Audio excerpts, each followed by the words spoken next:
Welcome to Gold Derby. I'm senior editor Denton Davidson here with Carson Daly, host and producer of NBC's Emmy-winning reality competition, The Voice. Carson, 25 seasons. That's an incredible milestone. So just talk about that and what Yeah. that feat means to you and the entire team. Well, thanks, Dan. Appreciate it. Always good to chat with you. It's always fun to talk about The Voice.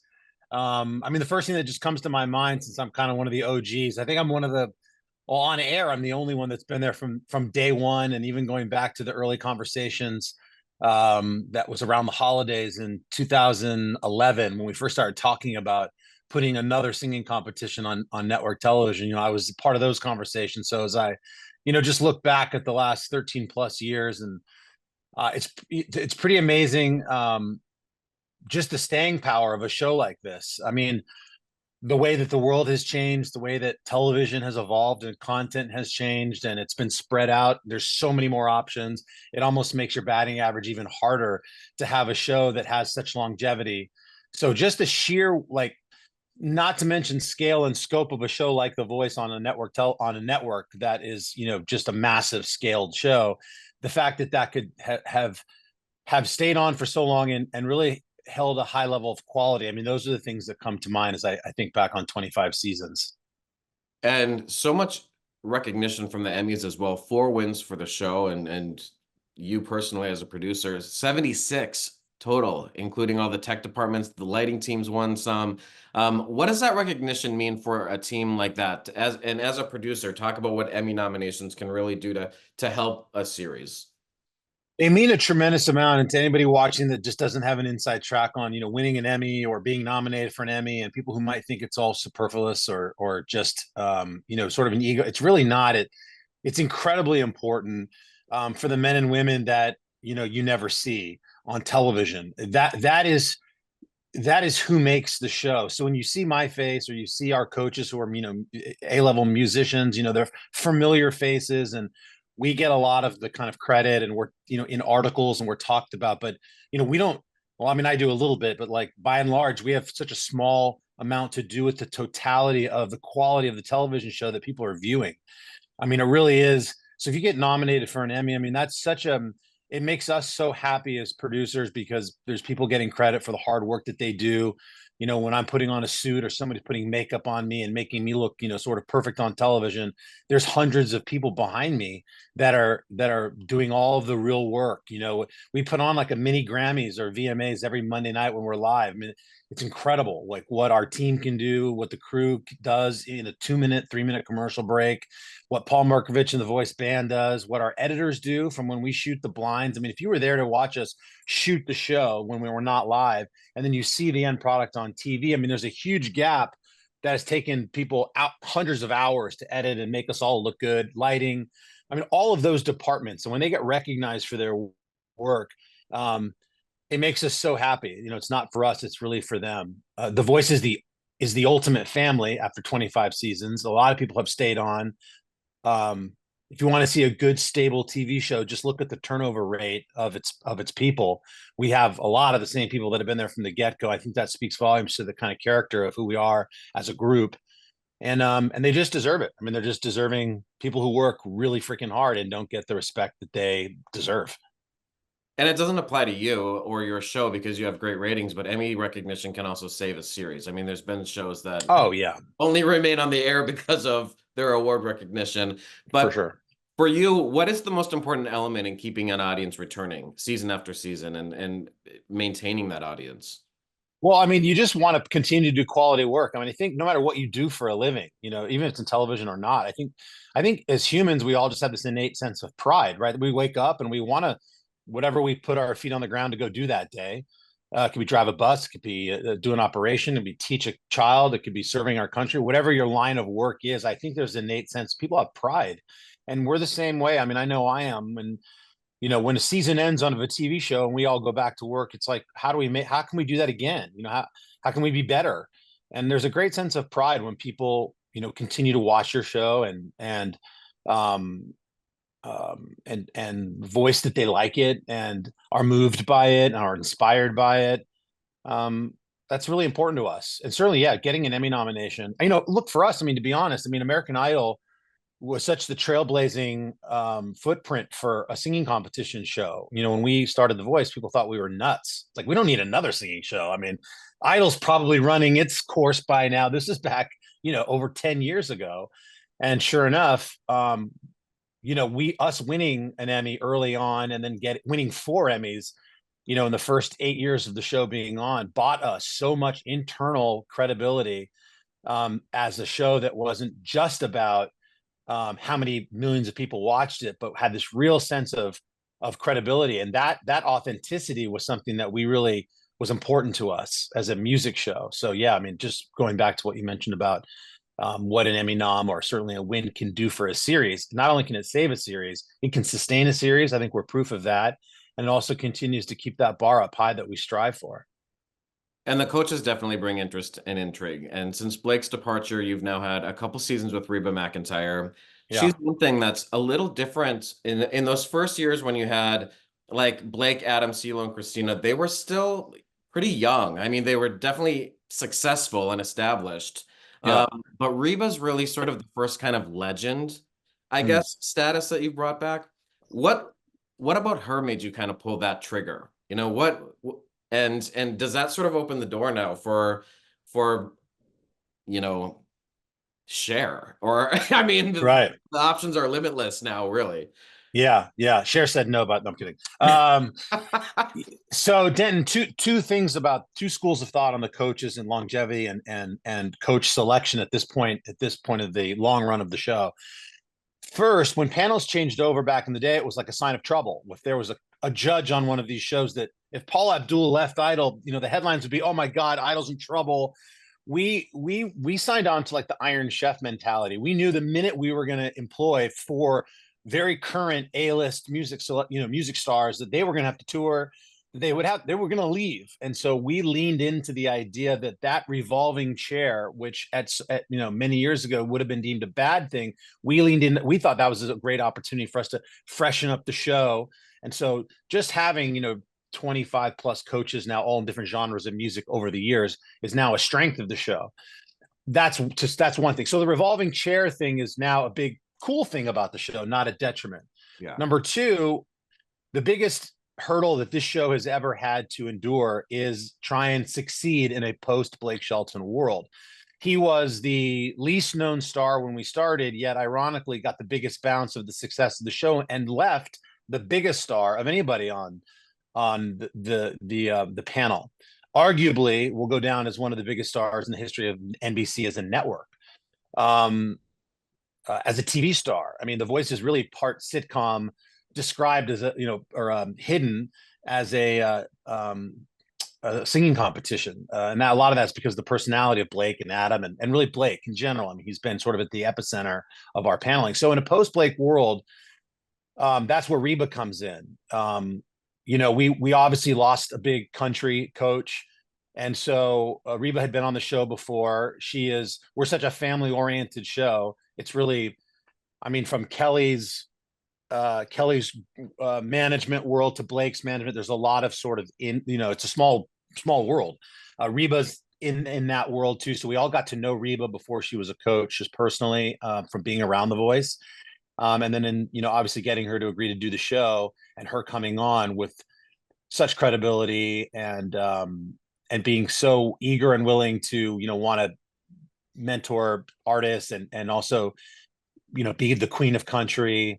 And then immediately we saw, not just in the ratings, but in sort of just the way we felt watching the show with Reba post Blake, we were like, wow, that what a perfect chess play for us, just on the heels of not having Blake on the show. She really, nobody can fill his shoes, obviously, but it was just such a perfect get for us. And now she feels like, a staple already. And she's a crier. Crier makes good TV. Yeah, that's new. Yeah, she is a crier. Gwen got her into that. Gwen's a crier, and I think we did a press thing yesterday, and so that came up, and Reba said that Gwen told her it's okay to cry on TV, and so yeah, no, she's become very, very emotional, even in this season 25. And Dan and Shay knew this season too, the first sort of double-headed dragon on the chair. You had to build a whole new chair for that. So what's that been like to to bring that onto the series? And do you have to keep reminding them like, okay, you don't get more time just because there's two. Yeah. Watch what you say. Yeah. That's right. We do have to keep it fair. They've been great, by the way. I mean, they've been great. First time coaches, you'll never know. No one will ever know because they're not really there unless you're in the audience, like day one of the blind auditions with a rookie coach or duo in this case. But it can be rough. Like it takes some getting used to. When do I talk? I just met these other coaches. How much ribbing can I do? They act like they all were college roommates, and that's what's kind of beautiful about the show is that camaraderie of the coaches. But in reality, a lot of them have just meeting for the first time. Dan and Shay came in hitting the ground running. They're total pros. Tons of communication, tons of energy, tons of organic willingness to want to help, and so we knew right away. I think we were all not worried, but like, how's the double chair going to play? Is it too gimmicky? Is this going to be us jumping the shark? Like, we walk a really fine line after 25 seasons of trying to infuse new fun features that we can promote and can help keep the voice exciting and relevant, like the steal or the block or the playoff pass or buttons and chairs turning and all the game show stuff. It's a TV show. How much of those pomp and circumstances can we put on the air without affecting the DNA and the heart of the show, the storytelling, our incredible artists. And so we walked that line. I think we were kind of, is the double chair going to be too much on conk conk ding ding, it's going to like a circus. And it didn't. And we just felt like Dan and Shay were the perfect duo to do it. And it's a lot of fun. And we're glad we did it. They've been a great addition. Have you noticed over the years, because now you have contestants on the show that were like toddlers when you Yes. started. So Yes. people are very well with how things work. Have you noticed more and more contestants come in with like a noticeable strategy? And one of the things that I noticed, like Cam Anthony going on Team Blake, I remember that was a really cool dynamic because people didn't picture them together. This year, I'm thinking Asher and Reba. You've got this big guy in makeup and dripping in diamonds with Reba Yeah. McEntire. I think that's sort of flipping genres on their head. To me, is a really smart move for artists to make. I wish. Well, it happened organic. What I love about the show is that we've tried to be such a safe space for people. I mean, I think even before we've seen so much of a push of diversity and inclusion, which is so long overdue and important. I think The Voice has done this from go. You might remember Jermaine Paul, incredible African American singer, R&B singer, won on Team Blake. Yeah. Season 2, in 2013. So it's something that we've always, I mean, our show's kind of built on that idea. I mean, like, you're singing, like, I don't even know who you are. Like, I know nothing about you. I don't know what you look like. My back is to you. I'm going to love you irregardless of all of these things. And if your voice moves me, that's how our show starts, with at the most sort of organic place it can start. But yes, I have noticed that.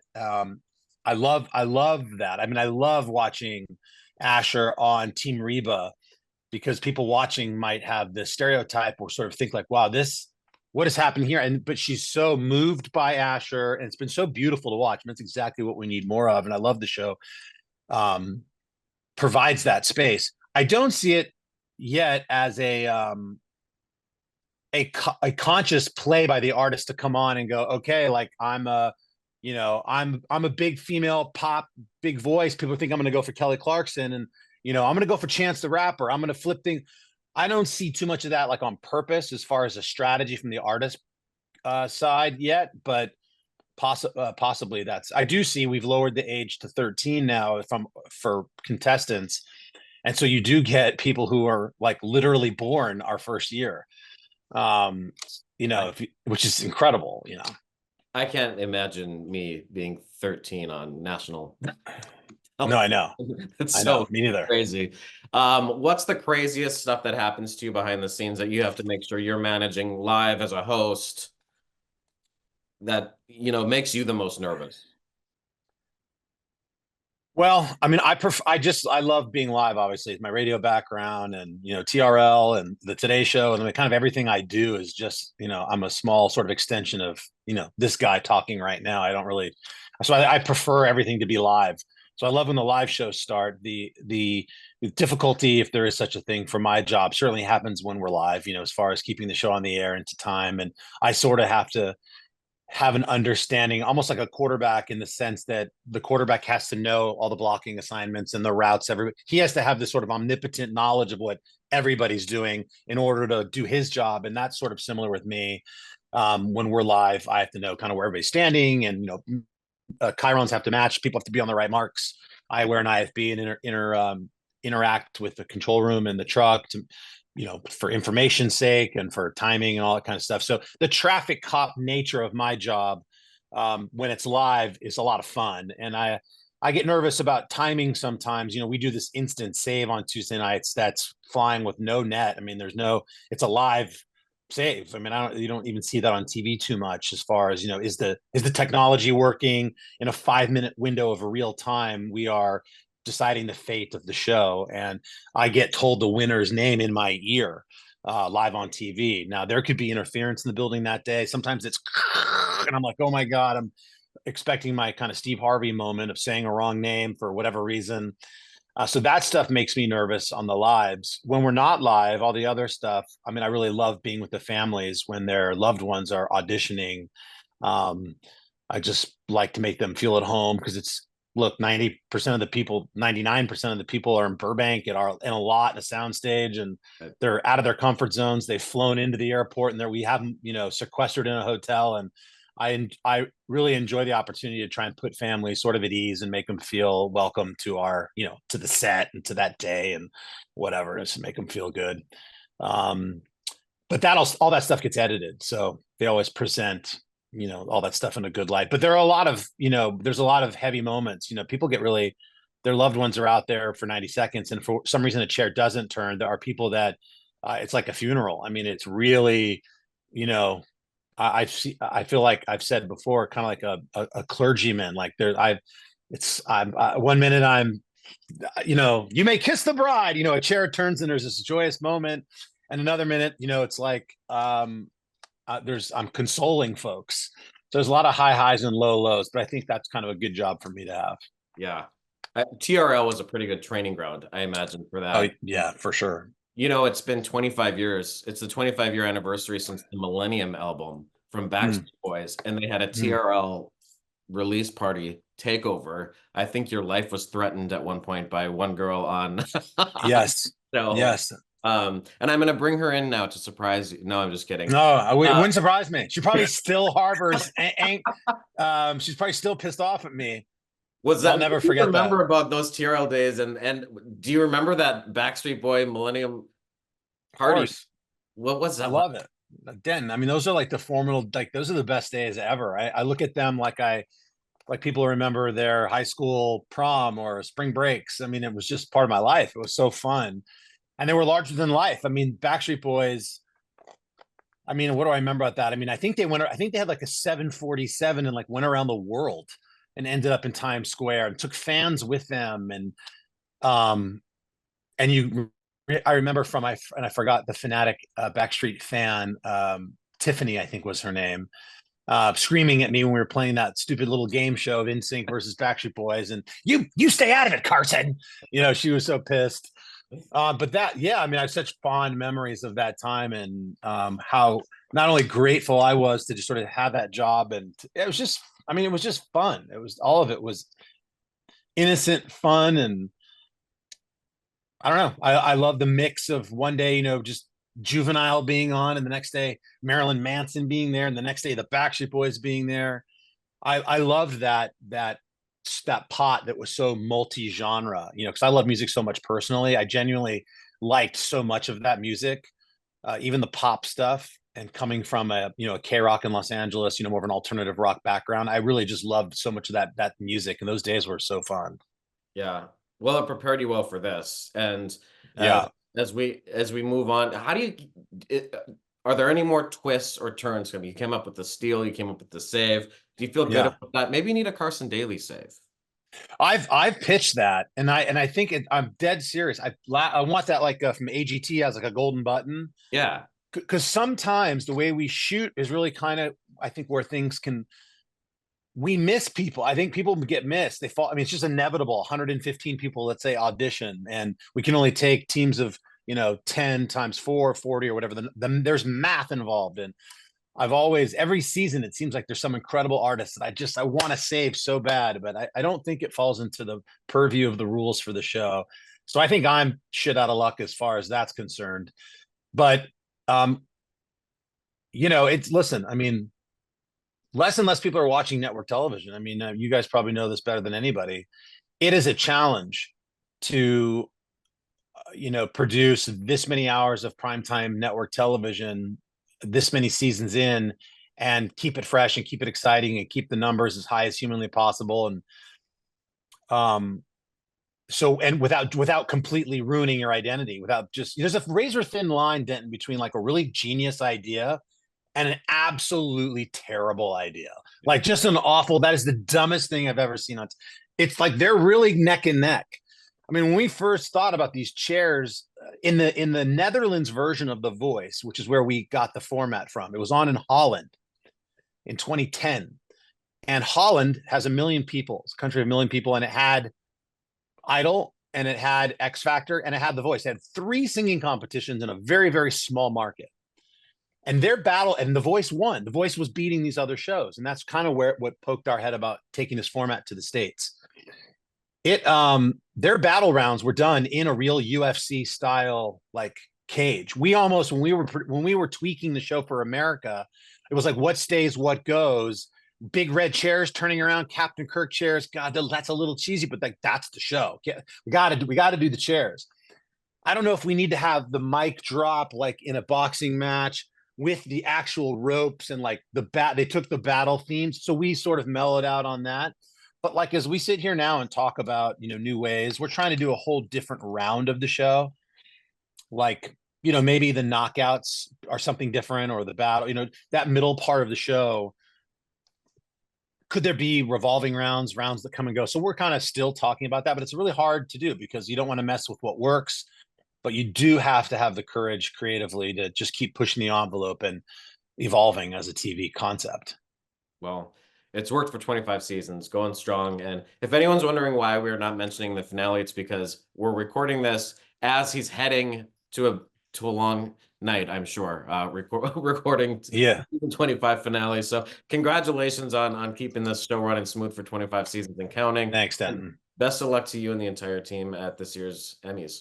Thanks. I really appreciate it. And another opportunity to shout out our team, because I'm the one that does interviews like this, but just know there's a lot, literally hundreds of people that work on The Voice that make that show what it is. So my thanks to them as well, publicly.